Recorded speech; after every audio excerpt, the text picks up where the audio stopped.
My dear brothers and sisters in Islam, Assalamu alaikum wa rahmatullahi wa barakatuh. A very warm welcome from the bottom of my heart to each and every single one of you. And I thank you all for joining me on this guided Islamic meditation. Today's guided meditation will actually be a guided tour through Jannah, our final resting abode, our final destination, the goal of all goals. I hope that by the end of this little meditation you are able to rekindle that love you have for Jannah and the love of everything that will help you attain the mercy of Allah subhanahu wa ta'ala and consequently reach Jannah inshallah ta'ala. And I also hope that this little meditation actually rekindles that connection we have with Allah subhanahu wa ta'ala and His beloved messenger Prophet Muhammad sallallahu alaihi wasallam. I also hope that by the end of this we remember why are we doing the things we do, and also to use this meditation as the light needed to guide us through the life decisions and choices. And for us to really maximize the benefit of this, I do genuinely hope that you're able to block this time out for yourself. For me, this guided meditation is a very special one, as my life completely changed after listening to us talk about Jannah, and it has changed my sense of direction. It has changed who I am, and was the turning point for me from a person who wasn't quote unquote religious to somebody who is now practicing. And I've still got a long journey ahead of me, but it really did change everything for me. Yes, I hope that this will be of some benefit to all of you. And like all other guided meditations, we start off by saying Bismillah ar-Rahman ar-Rahim. Begin by finding a quiet and a comfortable place to sit or lie down, whichever you prefer or whichever you're comfortable with. And then choose to close your eyes or keep it open, again whichever you're comfortable and whichever you prefer to do. And I want you to take a deep breath in. Try and hold it for as long as you can. And right before it becomes uncomfortable, exhale slowly.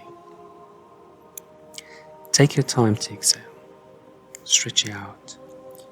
Try and see if you can go for 4 seconds inhale, 4 seconds hold, and then 4 seconds breathing out. So let's do it together. Breathe in. Hold it. And now breathe out. Excellent. Let's try one more time. And breathe in. 4, 3, 2, 1. Now hold it. 1, 2, 3, 4. Breathe out. 4, 3, 2, 1. Barakallahu feekum.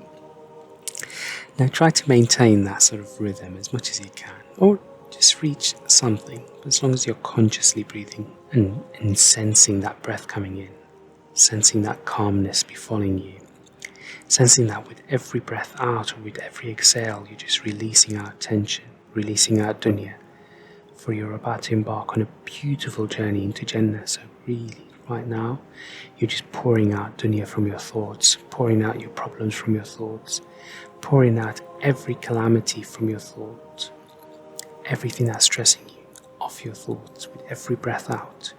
So you're breathing, you've got to physically just sense this tension coming out of you. You're slowly feeling this sense of connection with Allah subhanahu wa ta'ala at this moment. You're connecting to Allah subhanahu wa ta'ala. You're connecting to something beautiful that's created by Allah subhanahu wa ta'ala. Right now, you're reaching a safe place in your mind.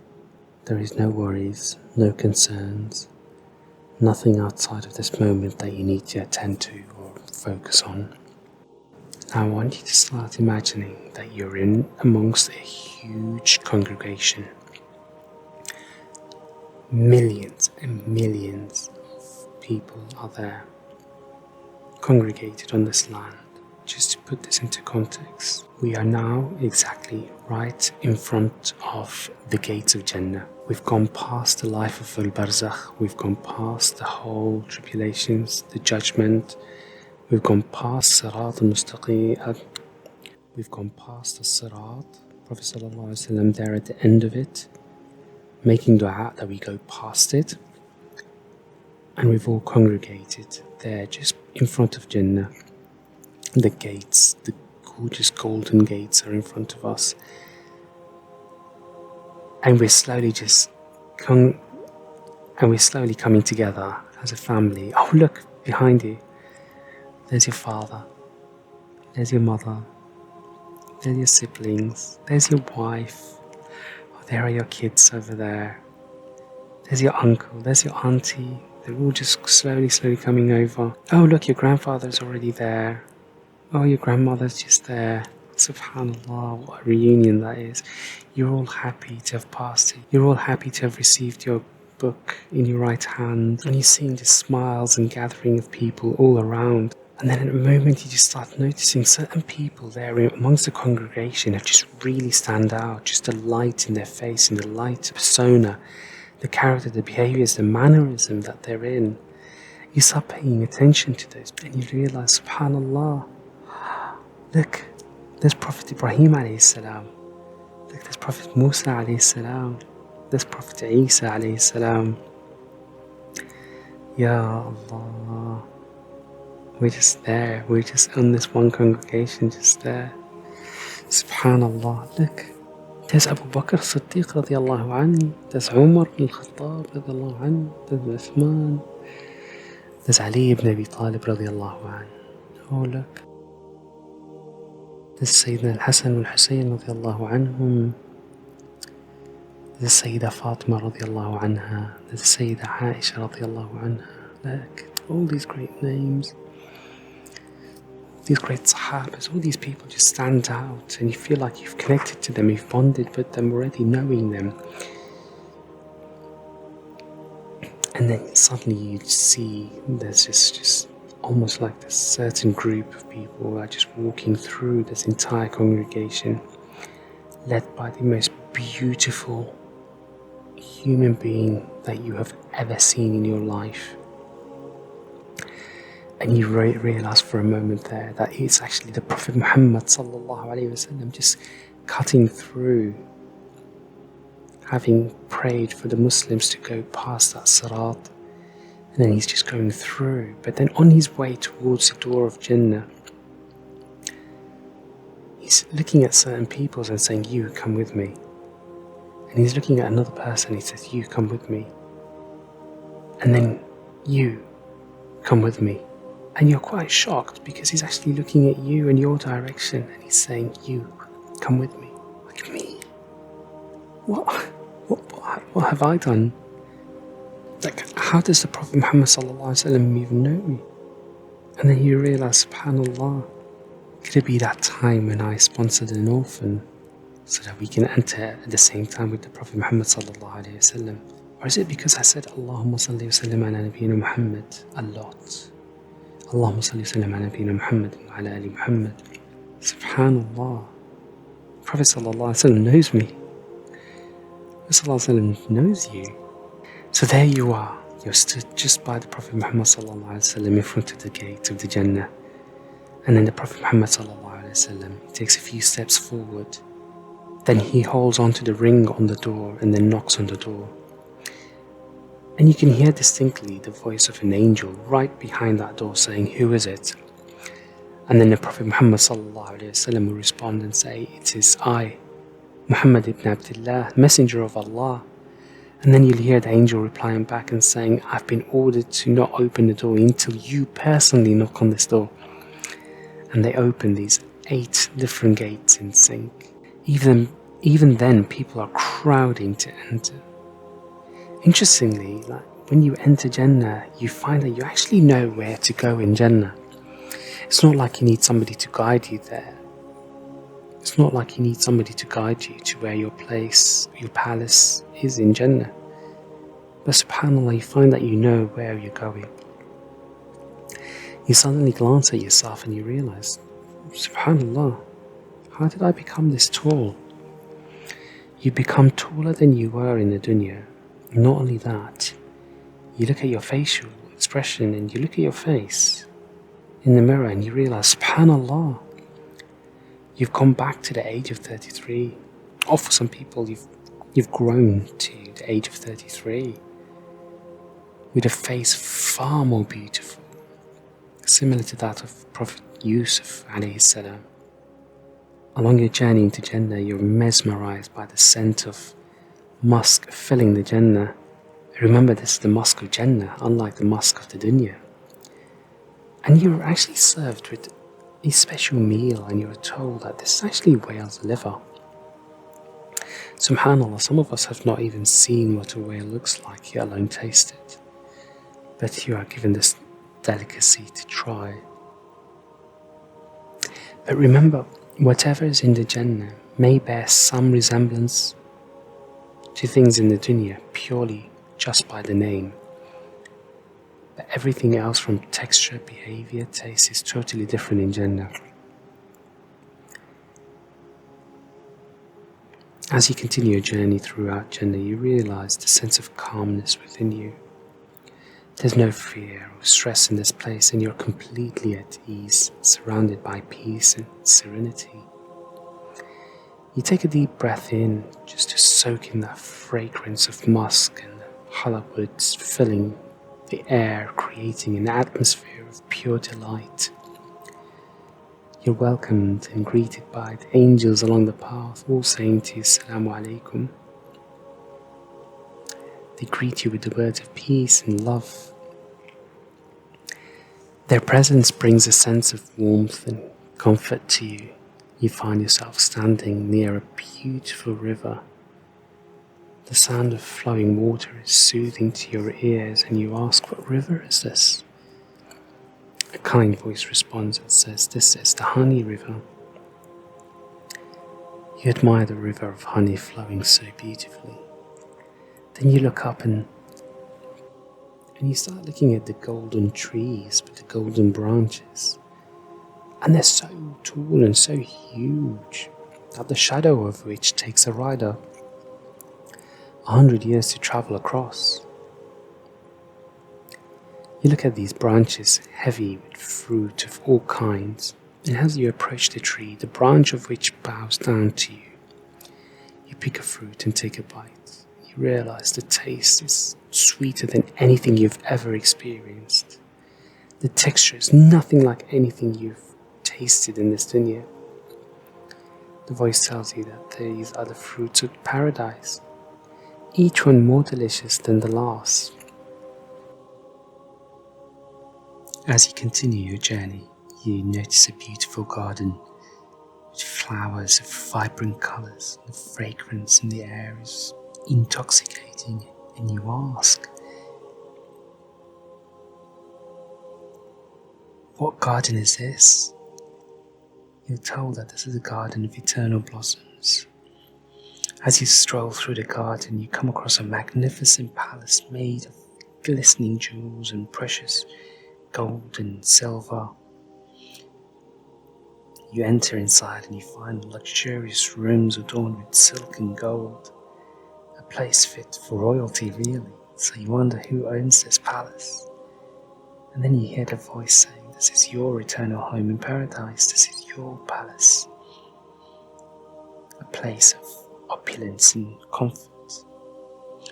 You look around and the servants are spread around like pearls, ready to serve you on command.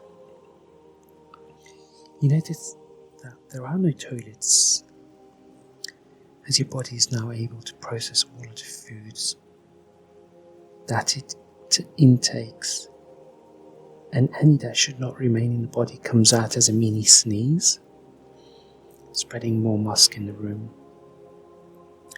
You walk out of your palace and you see a group of friends and loved ones waiting for you. They welcome you with warm smiles and open arms. You notice you share stories and laughters, and a sense of peace and contentment washes over you. Together you all reflect on the moments when you sat down for Qiyam al-Layl, or tahajjud. You sit down when you chose to pray instead of play. You chose to be obedient to Allah subhanahu wa ta'ala instead of disobedient. You chose to follow the path that was set out by the Prophet Muhammad sallallahu alaihi wasallam, rather than following the steps of the shaitan. You reminisce on all those moments that have led you to the mercy of Allah subhanahu wa ta'ala, and consequently, through His mercy did He allow you to be in this place.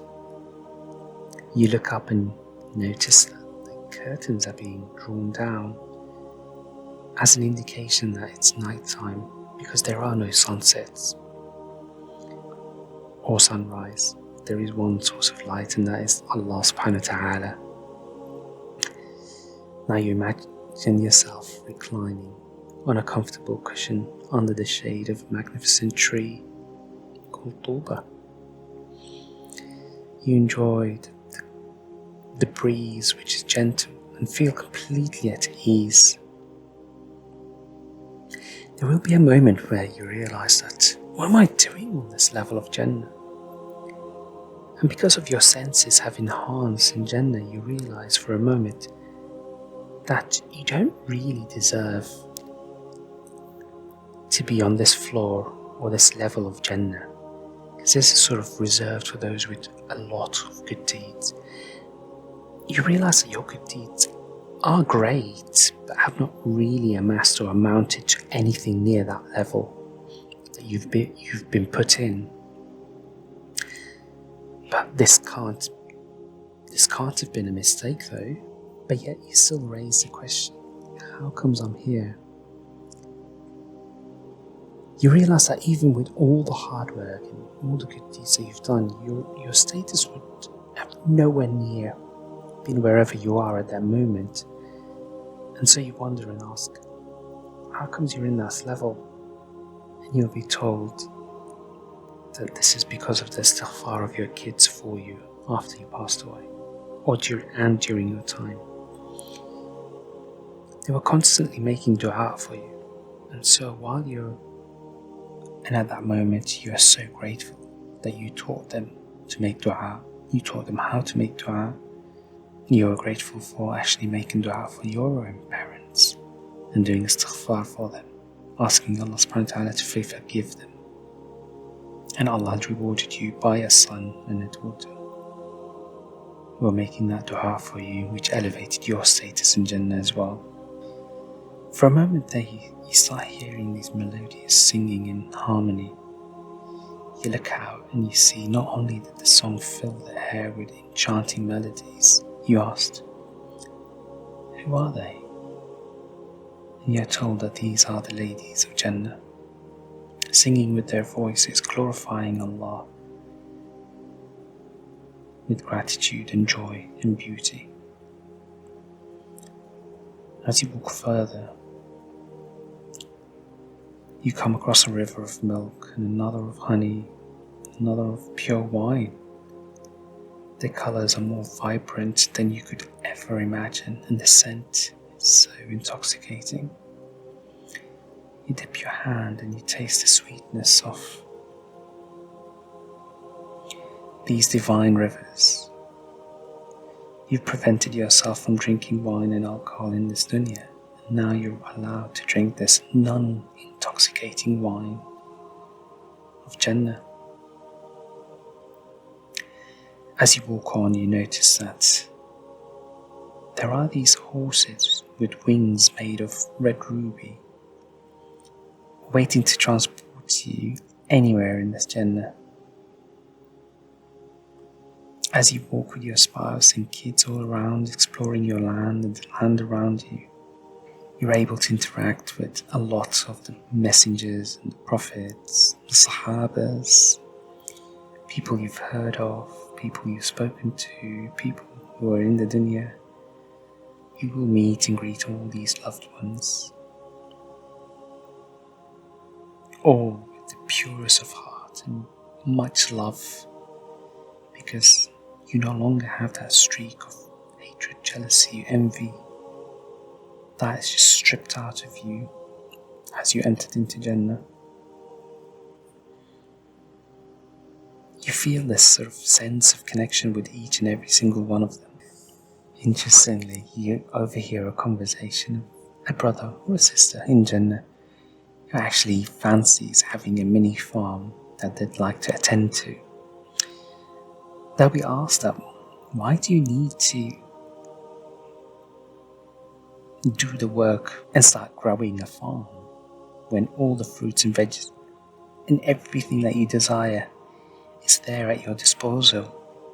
You just so much as need to just wish for it and it will be there between your hands. But this brother or sister in Jannah will say, no, I actually enjoy the whole process of planting the seed and attending to this plant and looking after it until it grows and bears fruit. And so this person will put the seed in soil, which, by the way, the soils are made of pearl. He'll put the seed in the soil, and within moments, if not seconds, milliseconds, the seed germinates, turns into a plant, grows into a big tree, and becomes fruitful in no time. One of the beautiful bounties is that you can have an audience with the Prophet Muhammad sallallahu alaihi wasallam. You can go and speak to Prophet Isa alayhi salam, have a meal with those prophets, have a dinner with Sayyidina Ibrahim alayhi salam, have a meal with Sayyida Khadija radiallahu anha, or meet Asiyah, the wife of Fir'aun. You'd be able to meet up with Prophet Adam alayhi salam. You've got so many questions that you'd like to ask. You see, one of the names of Allah subhanahu wa ta'ala is Al-Musawwir. So he's able to depict, create a picture, an image, a video of exactly what it is that you desire to know. So if you want to see the events that have happened in Battle of Badr, or during the time of Prophet Isa, you'll be able to see all of that. There is a Friday market. There's not much of a buying and selling going on. It's literally you just go there, meet up with people, and then there'll be this breeze that just, you'll feel it. But with that breeze, you become even more beautiful. So when you go back and you'll see your wife will say, SubhanAllah, you look even more beautiful. But at the same time, your wife would have become even more prettier than she was when you left her. You realize that there's nothing else that you can ever imagine to ask Allah subhanahu wa ta'ala there. But even with all of that, you'll hear Allah subhanahu wa ta'ala asking us, are you all content? And of course we will all say yes, we are fully content. It is now time that I show you the ultimate bounty and the ultimate reward, and we're just thinking, and we're sat there in Jannah, forgetting that what could be more valuable than what Allah subhanahu wa ta'ala has already rewarded us with. And then Allah subhanahu wa ta'ala will tell us that we are to bear witness that He has forgiven all our sins. We cannot, there is nothing that we can do that will amount to a sin from that day forth. Everything we'll do will be within the bounds of Allah subhanahu wa ta'ala. And subhanAllah, you just realize, subhanAllah, such a small sacrifice that you made in the dunya resulted in you being in Jannah.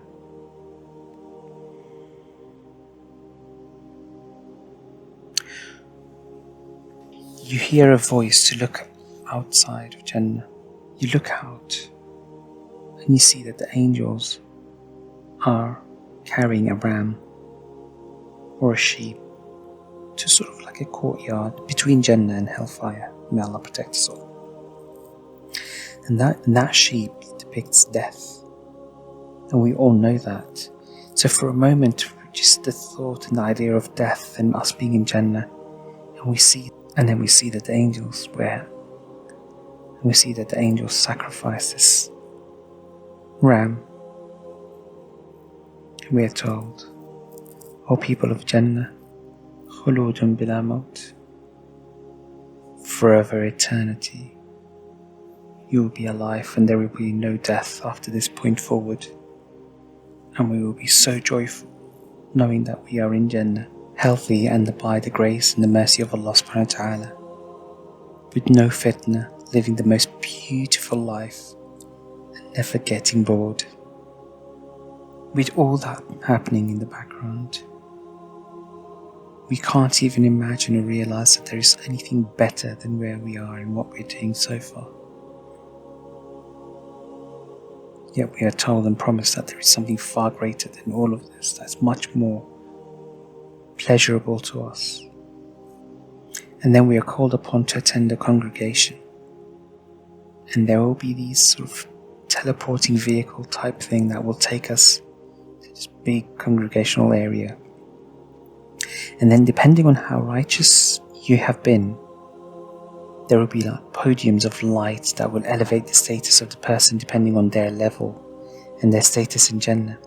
And so inshallah we will all be amongst those people who are in the highest level, in the highest podiums in Jannah, inshallah ta'ala. And at that moment we realize that we're facing towards the throne of Allah subhanahu wa ta'ala. And before we know it, the veil of light between us and Allah subhanahu wa ta'ala has been lifted. And at that moment we see Allah subhanahu wa ta'ala physically, directly, for the very first time. And we realize that there is no beauty except this beauty from the one and only deity worthy of worship, Allah Almighty.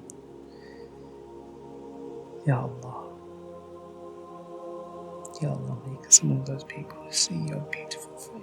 Beautiful.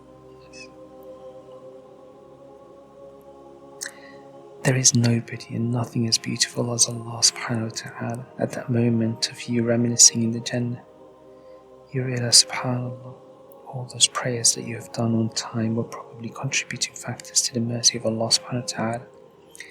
You felt that they were heavy, and there were pressure, and there were demands, and there were other deadlines, but yet you still favoured and put Allah subhanahu wa ta'ala first and foremost, and you went to pray, and that small sacrifice you made for the dunya, you're rewarded by seeing Allah subhanahu wa ta'ala.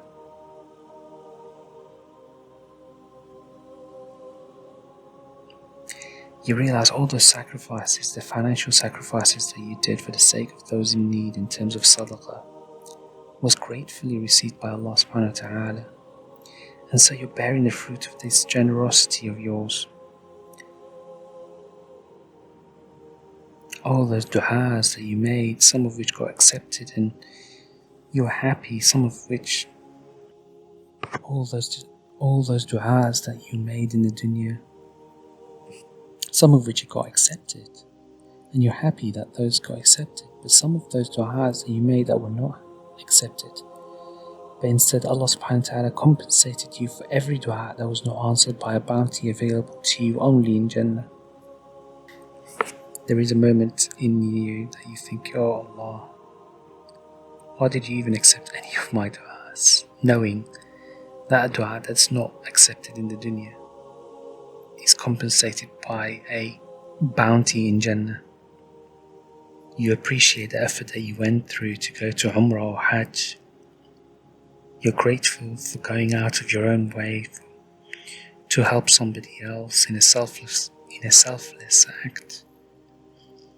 You stopping yourself from backbiting your brother or sister. You stopping yourself from lying, although it was the easiest option. And all these good deeds that just got you to this level, to the level of seeing Allah subhanahu wa ta'ala Almighty. You went on to spread good and encourage people to do good and condemned all evil and all sins in this dunya. You realize that all of this have contributed in one way or another for you to attain the mercy of Allah subhanahu wa ta'ala, and then consequently you enter in Jannah. And for that you express complete gratitude for all those righteous people who have helped you keep steadfast on the path of Allah subhanahu wa ta'ala. You realize that also part of the formula, part of the reason why you're in Jannah is because your investment was very wise in your time, in your money, in your energy, in your health. You invested all of those to please Allah subhanahu wa ta'ala in any shape or form. You realize that this dunya threw loads of choices for you, and you always chose the path that will lead you to the mercy of Allah subhanahu wa ta'ala by the grace and mercy of Him, Allah Almighty. You could have scrolled anything, but instead you're listening to this guided tour of Jannah, just to remember Allah subhanahu wa ta'ala in the form of an Islamic guided meditation. And who knows that this may well be a particular item in your life that actually changes you by the grace and might of Allah subhanahu wa ta'ala. How do you feel being in Jannah right now? It's beautiful, isn't it? It's far beyond anything I can tell you or describe it to you. And so, like everything beautiful, we're just going to come out of this guided meditation. On the count of 4, you'll be very wide awake, showered with this amazing feeling of gratitude to Allah subhanahu wa ta'ala, inshallah ta'ala. And with each count I will say a dhikr, and I'd like you to do it with me. 1. Subhanallah. 2. Alhamdulillah. 3. Allahu Akbar. 4. La ilaha illallah. Wide awake, your eyes are wide awake, and you're back to the room. How does that feel? Inshallah you're feeling well. Inshallah you're feeling closer to Allah subhanahu wa ta'ala. Inshallah you're able to imagine Jannah, even though it was for a split second. Naturally, the topic of Jannah is a very wide and deeper topic that can't be covered in a small meditation video such as this one. And everything said above or earlier was in no particular order. Now, like how talking and exploring Jannah was a life changer for me, I wish that you benefited from this. And if in any way, shape or form that you found this of any use to you, I would appreciate if you would subscribe to this channel, share this content to as many people as possible, and comment to let me know what your thoughts and feedbacks are in relation to this specific meditation video. By interacting on this video, YouTube will then push out the video to others, inshallah ta'ala, by that maximizing people who could potentially benefit from that. By subscribing, it makes a huge difference to me and very little inconvenience to yourself, inshallah ta'ala. So, if you do have any feedback or any suggestions, do pop them in the comments section below. Inshallah, I will have time to read through them, inshallah ta'ala. I wish that you would consider me as your brother. Until we meet again on another video, another meditation, another nasiha, inshallah, or in another story, I bid you all farewell, inshallah ta'ala, my dear brothers and sisters in Islam. Take care of yourself. Assalamu alaikum wa rahmatullahi wa barakatuh.